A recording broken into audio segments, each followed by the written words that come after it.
Good morning. Nandito po tayo sa Old Rock Beach Resorts. Yan. Napakaganda. Entrance pa lang. Panalo na. Old Rock sa Bolinao, Pangasinan. Alright. Okay. May mga cottage pa sa taas. Ayan.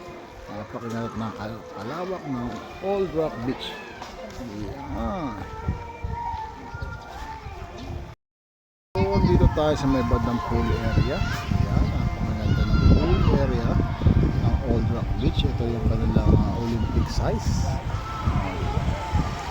Yan po ang kiddie pool at yan po ang aking Junakis na kambal. Ipaglaro ang kiddie pool. Nila, yan Old Rock. Mga cottages along the beach. At ito yung mga nagaganda nilang lounge at mga private room. May restaurant din, yun no? Ito yung malaking parking area nila. Dito na tayo sa beach area ng Old Rock. Ayan yung cottages, yan. Init, pero okay lang. At ayun na po yung ating puntahan na cottage, nasa gitna. Lakad tayo, no? Alright.